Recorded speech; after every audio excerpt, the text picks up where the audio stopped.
किताबें पढ़ना बहुत कमाल की हॉबी है। और जो लोग किताबें लिखते हैं वो अपने सालों की रिसर्च, सालों का एक्सपीरियंस एक किताब में बंद कर देते हैं, जो आप चंद दिनों में, चंद हफ्तों में या मैक्सिमम चंद महीनों में ले सकते हो। लेकिन बाज़ औक़ात किताबों में लिखी हुई बातें बिल्कुल सही नहीं होती। ऑल दो कि उसके अंदर बहुत कुछ होता है, लेकिन ये ज़रूरी नहीं होता कि सब कुछ ठीक हो। मेरे साथ हैं अली रज़ा। अली रज़ा मेरे पास आए हैं सीईओ ट्रेनिंग के लिए। ये 1 साल तक इंशाल्लाह मेरे साथ रहेंगे और इसका पहला काम था कम्युनिकेशन इंप्रूव करना। और अच्छी बात है कि इसको किताबें पढ़ने का शौक़ है। ये मेरे पास एक किताब लाया है, एफर्टलेस। इसके अंदर एक पैराग्राफ है जो ये मेरे पास लाया और कह रहा था सर मुझे इसकी समझ नहीं है। और जब मैंने वो पैराग्राफ पढ़ा तो आपस की बात है, मेरे लिए भी वो सरप्राइजिंग था, क्योंकि मैं पहली दफ़ा कोई ऐसी किताब पढ़ रहा हूँ जिससे मैं एग्री नहीं कर रहा। और हाँ, कुछ सीखा भी हूँ। तो मैंने क्या सीखा और मैं किस बात से एग्री नहीं कर रहा, जब मैं इसको जवाब देने लगा तो उसने कहा सर इसको रिकॉर्ड कर लेते हैं और ताकि किसी और का भी इससे फ़ायदा हो जाए। There are many CEOs out there. अल्लाह ने बहुत टैलेंट दिया है हमारे मुल्क में, और जितने भी हम इस ट्रेनिंग के दौरान जितने भी इस तरह के सवाल अली लाएगा तो इसने मुझे कहा कि सर उसको रिकॉर्ड करें और हम उसको लोगों तक पहुंचा देंगे। So getting back to this paragraph, मैं पहले आपको उसकी उर्दू बता देता हूँ, फिर उसको अंग्रेज़ी भी पढ़ देते हैं। इसका कहने का मतलब है ऑथर का कि मैं ज़िंदगी में जितनी भी दफ़ा फेल हुआ, उसके पीछे ये रीज़न नहीं था कि मैंने मेहनत कम की, बल्कि ये रीज़न था कि मैंने मेहनत ज़रूरत से ज़्यादा की। मैंने एफ़र्ट ज़रूरत से ज़्यादा की। वैसे किताब का नाम है एफ़र्टलेस। और इसी बात से मैं एग्री नहीं करता, क्योंकि बहुत जनरलाइज कर दिया है इस बात को। ये सच भी है, लेकिन मैं इसको एलेबोरेट करना चाहूँगा कि ये किस पॉइंट पे सच है और किस पॉइंट पे ये एक्चुअली मिसलीडिंग है।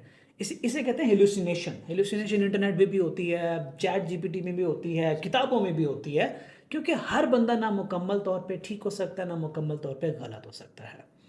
सो देखें, ये मैटर नहीं करता कि आपने ज़्यादा एफर्ट किया और इस वजह से फेल हो गया। और उसने ख़ास तौर पर ये लिख दिया हमेशा। पहले तो ये गलत है, ऐसा नहीं हो सकता। आप ज़्यादा एफर्ट करके फेल हो सकते हो, ये पॉसिबल है, लेकिन नॉट ऑलवेज। उन्होंने ये वर्ड गलत लिख दिया कि हमेशा ही मैं इस तरह फेल हो, ये बहुत गलत बात है। तो कभी आप कम मेहनत करके फेल हो जाते हो, कभी आप ज़्यादा मेहनत करके फेल हो जाते हो। कम मेहनत करके फेल होने की वजह सबको पता है। मैं एक्सप्लेन करने जा रहा हूं कि ज़्यादा मेहनत करके फेल कौन होता है। इमेजिन आप सीईओ बनना चाहते हैं।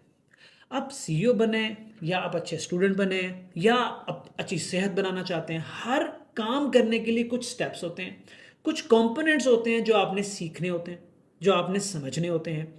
सीईओशिप के अंदर बहुत कुछ होता है। कम्युनिकेशन होती है, पर्सनालिटी होती है, इंटरनेशनल मैटर्स को समझना है, डोमेस्टिक मैटर्स को समझना है, टीम बिल्डिंग है, लीडरशिप है, ऑपरेशंस हैं, एसओपीज़ हैं, स्ट्रेटजी है, मिशन है, विजन है। हर चीज़ को हैनेज कर दे, बड़ी लंबी लिस्ट है। लेकिन हर चीज़ की प्रायोरिटी सेम नहीं होती। एक बच्चा जो सीईओ बनने जाएगा, वो सबसे ज़्यादा पहले मेहनत अपने कपड़े सिलाने पे करेगा, फिर अपना कमरा सजाने पे करेगा, फिर महंगी मशीन खरीद के उसको साफ़ करने पे लगेगा, कमरे के अंदर लाइटिंग ठीक कराएगा, एम्बियंस ठीक कराएगा, खुशबू लगाएगा। वो सारी मेहनत कमरे पे लगाएगा, बाकी काम का बेड़ा गर्क हो जाना जब तक। तो ज़रा सा बैलेंस ख़राब हुआ, एक कंपोनेंट पे ज़्यादा मेहनत हुई, बाकी कंपोनेंट्स इफेक्ट हो गए, हैंस आप फेल हो गए। अच्छा, दूसरा, आप टेक्नोलॉजी में जाते हो, आप परफेक्शन की तरफ चले जाते हो। एक टेक्नोलॉजी में लोग परफेक्शन के लिए निकलते हैं, पता चलता है साल बाद टेक्नोलॉजी चेंज हो गई है।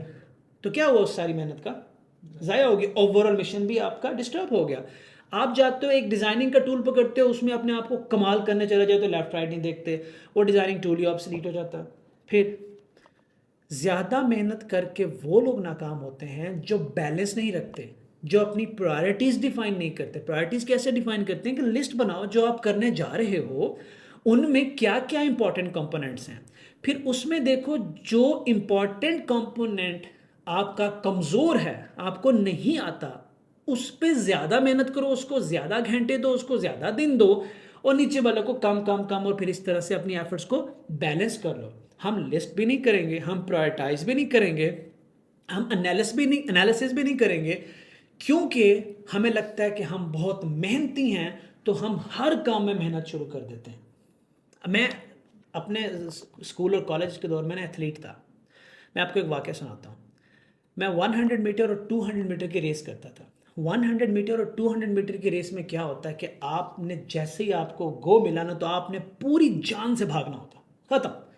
देर is no strategy, of course there are strategy angles and everything, but आपने पूरी जान लगाना, फुल फोर्स के साथ भागना है। लेकिन एक रेस होती है 400 मीटर और फिर उससे भी ज़्यादा होती है, फिर क्रॉस कंट्री होती है। 400 मीटर रेस के अंदर ये नहीं होता। 400 मीटर रेस के अंदर आप अपने स्टेमिना को प्रिजर्व करना होता है। पहले आपने स्लो जाना होता है, फिर एक टाइम होता है अकॉर्डिंग टू द सिचुएशन, आपने एनर्जी अपनी बढ़ानी होती है और एंड में आपने अपना बेस्ट देना होता है। तो एक दफ़ा ना मुझे किसी ने कहा कि आप 100 मीटर भी करते हो, 200 मीटर भी करते हो, तो आप 400 मीटर करो। मैंने कहा बस ये लो कर दूंगा मैंने वही 100 मीटर वाला काम किया। मैंने वो निकला, वो आगे गया, चार जितने भी लोग थे सबसे आगे, दूसरे चक्कर पे थक गया, मेरे चला, मुझे क्रैम्प पड़ गया। जब मुझे क्रैम्प पड़ा, I was out of the race.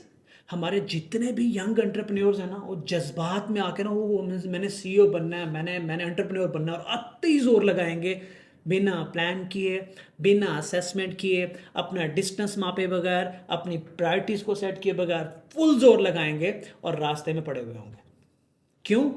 इसलिए कहता हूँ कि 97% फेलियर रेट है, क्योंकि हम जज्बात में डिसीजन लेते हैं, गलत डायरेक्शन में मेहनत करते हैं, हैंस हम फेल होते हैं। और at the end of the day कामयाबी तो अल्लाह की तरफ से आनी है। All you can do is plan, और वो प्लान आपके ज़िम्मे है, अल्लाह ने दिमाग दिया है ना, वो प्लान आपके ज़िम्मे है। सो यूजुअली जब आप ये बुक पढ़ रहे होते हो तो प्लीज़, चाहे वो GPT-4 है या किसी भी आथर की किताब है, हर शख्स अपने एक्सपीरियंस से लिखता है, और ये हो नहीं सकता कि पूरी किताब में हर चीज़ जो है वो ठीक हो। जो एक समझदार आदमी होता है ना, वो या किताब पढ़ेगा, इससे जैसे इंटरनेट को कहते हैं चैट GPT हेलुसिनेशन भी है, वो 10 जवाब में से 9 ठीक देगा, एक आपको ट्वीक कर देगा। सिमिलरली हर बुक के अंदर इस तरह की चीज़ें होती हैं। Keep your brain always open, अपना एनालिसिस ज़रूर लगाओ। And I really appreciate that कि आप कोई पैराग्राफ में थोड़ा कन्फ्लिक्ट नज़र आया तो आपने मुझसे पूछा, और मैं अपना ओपिनियन दे रहा हूँ। आई एम नॉट सेइंग कि I am right, please, I am not saying it. कुछ लोगों के समझ में आएगा, कुछ लोग कहेगा नहीं जी हमेशा ज़्यादा मेहनत कर रहा तो फेल होना ही होना। नहीं, ये दिस इज़ रॉन्ग। कंपोनेंट पे कंपोनेंट सेग्रीगेशन, हर काम को करने के चंद असूल होते हैं, कुछ स्टेप्स होते हैं, कुछ स्किल्स होते हैं। किसी की प्रायोरिटी ज़्यादा होती है, किसी की प्रायोरिटी कम होती है। ज़्यादा प्रायोरिटी वाले को ज़्यादा टाइम, कम प्रायोरिटी वाले को कम टाइम। सही टाइम पे सही जगह सही एफर्ट लगाओगे तो आपको ज़्यादा एफर्ट लगानी ही नहीं पड़ेगी। तो क्या बन जाएंगे आप? Effortless. The book is effortless. So I hope कि आपके लिए भी यूज़फुल होगा और ये आप लोगों के लिए भी यूज़फुल होगा। Thank you by the way Ali Hasan, इस तरह के सवाल करते रहो। और अली ने एक और बात भी शुरू की कि जब इसकी पूरा साल यहाँ पे होगा इंशाअल्लाह, तो जैसे जैसे इनके सवालात आते जाएंगे तो हमने ये कोशिश फ़ैसला किया है कि हम इसको रिकॉर्ड करते जाएंगे, ताकि अली ने मुझे कहा कि सर अगर मेरी ट्रेनिंग हो रही है तो अगर मैं कुछ सीख रहा हूँ तो मैं आगे बांटूँगा। तो ये इस तरह से रिकॉर्डिंग करते रहेंगे और कहीं भी दे देंगे अपना एक्सपीरियंस। जिसने डिसएग्री करना है मैं उसको कभी नहीं रोक सकता, but I have been through all the problems and hardships. यहाँ तक पहुँचते पहुँचते जो मैंने सीखा वो मैं ईमानदारी से आप तक ट्रांसफ़र कर दूंगा और आप तक ट्रांसफ़र कर दूंगा। आगे इसका क्या बनाते हैं लोग, वो आप लोगों की मर्ज़ी है। Thank you very much.